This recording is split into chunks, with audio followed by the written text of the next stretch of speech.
Hello friends, और ये समय है कंप्लीट एनालिसिस आरआरबी नोटिफिकेशन का। फ्रेंड्स, जैसा कि मैं आपको बता दूं कि आरआरबी जूनियर इंजीनियर का नोटिफिकेशन आउट हो गया है 2025 वाला सेंट्रलाइज 052025 नोटिफिकेशन। इस वीडियो में मैं आपको कंप्लीट एनालिसिस दूंगा कि कौन सा बोर्ड आपके लिए सबसे सेफ होगा। अगर आप मैकेनिकल बैकग्राउंड से हैं, अगर आप इलेक्ट्रिकल बैकग्राउंड से, अगर आप सिविल बैकग्राउंड से, द कंप्लीट एनालिसिस मैं आपको ये पूरा कंप्लीट मैंने होमवर्क करके रखा है आपके लिए और सिर्फ आपके लिए। ये कंप्लीट एनालिसिस आपके लिए दूंगा ताकि आप आराम से फॉर्म फिल कर पाए, कोई स्ट्रेस ना हो और आपको जब रिजल्ट अनाउंस है तो आपको बड़ा अच्छा लगेगा।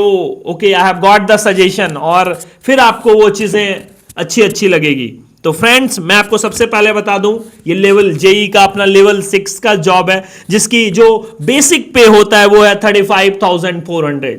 फ्रेंड्स, इसमें टोटल वैकेंसी जो जारी की गई है रेलवे के द्वारा वो है 2569 और इस 2569 में से जब ज्वाइनिंग होगा तो हम आपको बता दें कि जो इसका मेडिकल स्टैंडर्ड है, it is not like ALP A1। ये डिपेंड करेगा vacancy to vacancy. A3 B1 C1 सारे कंसिडर्ड हैं।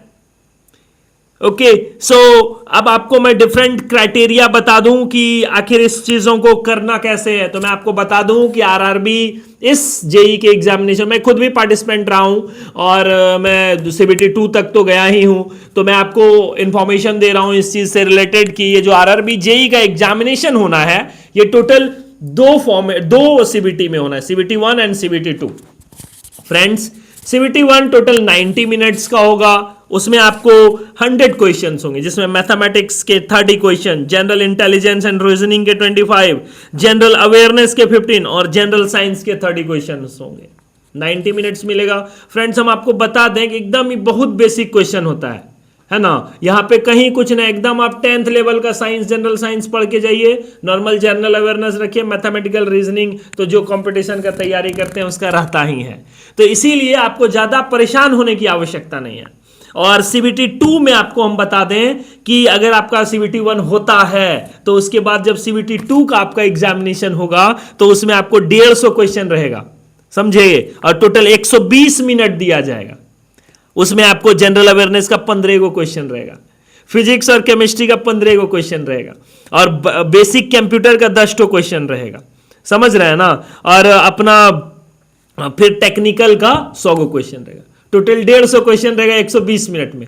जरा सा भी एकदम बेसिक भी अगर आप छोटा क्वेश्चन, जो इंपॉर्टेंट बेसिक क्वेश्चन भी आप देख के जाइएगा अपने टेक्निकल पेपर का, तो आप आराम से निकाल लीजिएगा। ये मेरा एक्सपीरियंस कह रहा है, ठीक है। और उसके बाद तो मेडिकल और DB आराम से हो ही जाएगा, कोई दिक्कत उसमें नहीं है, ठीक है। तो इसमें जो वैकेंसी है ना, वो मैकेनिकल वालों का, इलेक्ट्रिकल वालों का, इलेक्ट्रॉनिक्स वालों का और सिविल वालों का, और CMA जो है और या फिर DMS है, इस सब का वैकेंसी पे ज्यादा हम जोर नहीं दिए हुए हैं। मेरा जो कंप्लीट नोटिफिकेशन इंफॉर्मेशन है वो है जेई का, और कौन से जगह पे आप कैसे अप्लाई कर सकते हैं, किस डिपार्टमेंट में, किस आरआरबी जोन में कितना वैकेंसी आया है और सेफ जोन क्या होगा, उस पर हम चर्चा करेंगे।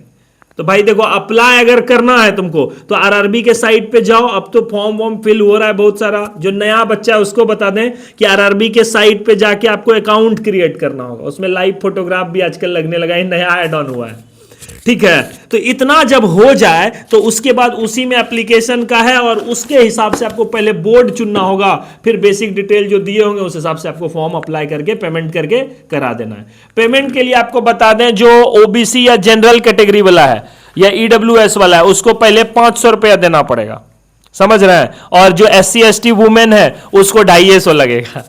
लेकिन सबसे बड़ा बात है कि जब आप एग्जाम CBT 1 क्वालिफाई मतलब पार्टिसिपेट कर लीजिएगा ना, अटेंडेंस दे दीजिएगा वहां पे, तो OBC और जनरल और EWS वाले को आपको लौटा दिया जाएगा कितना, 400 रुपया, 100 रुपया वो रख लेगा, और SC ST वुमेन को वो 250 पूरे लौटा देगा, ठीक है। तो पैसा का तो खैर कोई मसले नहीं है। तो आइए हम आपको बताते हैं कि कैसे क्या लगेगा। और एक बात का ध्यान रखना है, फॉर्म भरते टाइम जो साइन कीजिएगा ना, वो व्हाइट पेपर पे कीजिएगा, ब्लू पेन से कीजिएगा, ध्यान रखिएगा।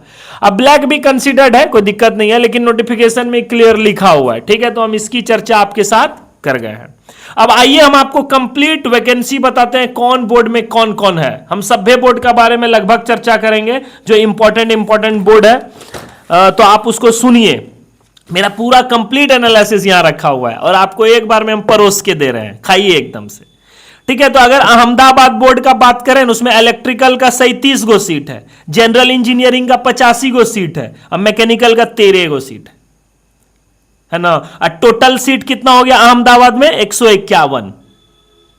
अजमेर में जनरल इंजीनियरिंग का 18 गो सीट है, इलेक्ट्रिकल का 1 गो नहीं है, अब मैकेनिकल का 13 गो, टोटल 40 गो है अजमेर में। समझ रहे हैं बातों को?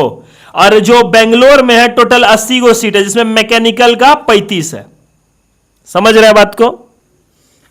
तो हम आपको जो बता रहे थे कि देखिए हम पूरा एनालिसिस लेकर के बैठे हुए हैं और हम आपको बता दें कि सबसे जो ज्यादा वैकेंसी दिया है वो बोर्ड है कलकत्ता बोर्ड, जिसमें टोटल 628 है वैकेंसी टोटल सब जोड़ के, और उसके बाद फिर है मुंबई जिसमें टोटल 434 है। तो हम आपको बता दें कि 20 बोर्ड पे तो चर्चा करना उचित नहीं लग रहा है, काहे कि फिर अहमदाबाद बोर्ड में सब टोटल जो 151 वैकेंसी है हम, और फिर बिलासपुर बोर्ड में 127 है। तो मतलब अगर टॉप का बात करें तो कलकत्ता हो गया, फिर मुंबई हो गया, फिर अहमदाबाद हो गया, बिलासपुर हो गया, और उसके बाद चंडीगढ़ हो गया। तो इस तरीके से वैकेंसी लोग दिए हुए हैं, जो हाईएस्ट नंबर है। फिर रांचियो 109 दिया है और प्रयागराज 162 दिया हुआ है। समझ रहे हैं ना बातों को? अब इस वैकेंसी के आधार पर देखिए हम आपको सबसे सेफ जोन अगर मेरे हिसाब से बताएं, चूंकि नंबर ऑफ वैकेंसी तो देखिए मालदा में भी ज्यादा है। मैकेनिकल का अगर खाली बात करें तो कलकत्ता में, माफी चाहेंगे, कलकत्ता में 234 गो है मैकेनिकल का खाली, और मुंबई में फिर उसके बाद 2 नंबर पे यानी कि 93 है, और 3 नंबर में जम्मू कश्मीर है जिसमें मैकेनिकल के लिए 63 है। तो हम क्या कहना चाह रहे हैं? कहना चाह रहे हैं मैकेनिकल वालों के लिए अगर कोई बोर्ड है अच्छे जिसपे फॉर्म गिरेगा वो है कलकत्ता, मुंबई, जम्मू कश्मीर, फिर वो हम बोले चौथा में तो चंडीगढ़, चौथा में चंडीगढ़ के बाद अपना फिर प्रयागराज में 41 गो है, और फिर रांची में भी मैकेनिकल का 39 गो है। ज्यादा सीट तो नहीं है लेकिन इन हेरारकी बता दिए। तो आपका सेफ बोर्ड मैकेनिकल के लिए 3 ठो है, मतलब जिसमें आप फॉर्म अप्लाई करना चाहिए आपको। हालांकि फॉर्म गिरेगा उसमें बहुत, इसमें कोई शक नहीं है। कलकत्ता, मुंबई और अपना जम्मू कश्मीर और चंडीगढ़ भी बोर्ड। ये हम बोल दिए किसका? मैकेनिकल का। अब सुनिए इलेक्ट्रिकल का भी जो सबसे सेफ है वो मतलब सबसे ज्यादा सीट है वो 143 है और मुंबई का है, और दूसरा अपना कलकत्ता का है जिसमें इलेक्ट्रिकल वालों के लिए 2 सीट दिया हुआ है। समझे? तो फॉर्म तो निश्चित रूप से कलकत्ता में कस के गिरेगा, लेकिन अगर हम अपना एनालिसिस करके आपको बताएं तो देखिए चेन्नई बोर्ड में ना मैकेनिकल का 53 ठो है। लोग भागेगा 53 को देख करके, लेकिन कम भी नहीं है ज्यादा भी नहीं है, कारण कि कलकत्ता में खूब गिरेगा, इसमें कोई शक नहीं है। तो आप ये चीज देख सकते हैं, लेकिन हमारे हिसाब से तो भैया आप डालिए वैसा बोर्ड जो आपको लिए सेफ जोन रहे, का नंबर ऑफ सीट ज्यादा रहेगा तो फाइट करना इजी होगा थोड़ा। तो मेरे हिसाब से इलेक्ट्रिकल के लिए तो कलकत्ता, मुंबई और कलकत्ता हो गया, और अपना फिर उसके लिए फिर इलेक्ट्रिकल के लिए अगर देखा जाए, हम कंप्लीट एनालिसिस अपना देख के बता रहे हैं। 2 मिनट समय दीजिए, हम एकदम देख रहे हैं पूरा एनालिसिस, पूरा फाड़ के निकाल दिए हैं जी, है ना। रांची में फिर इलेक्ट्रिकल का 48 सीट है, तो मतलब इलेक्ट्रिकल का कौन कौन हो गया? इलेक्ट्रिकल के लिए हो गया एगो मुंबई, फिर कलकत्ता और फिर रांची। अब मैकेनिकल के लिए कौन कौन हो गया? तो मैकेनिकल के लिए अपना हो गया एगो कलकत्ता, और फिर वो मुंबई, जम्मू कश्मीर, और उसके बाद अपना रांची, रांची का प्रयागराज, फिर रांची, और फिर चंडीगढ़ भी है। ये सब बोर्ड है, आप लोग देख लीजिए। इसी तरीके से जुड़े रहिए, और अगर मेरा आपको ये जो एनालिसिस है समझ में आया हो तो शेयर कीजिए, सब्सक्राइब कीजिए, लाइक कीजिए, ताकि हम आपके लिए इसी तरीके का वीडियो कंटिन्यूसली लेके आते रहें। और अब समय हो गया है अगले एनालिसिस का, ताकि मैं आपको रेगुलरली अपडेट करते रहूं। Thank you.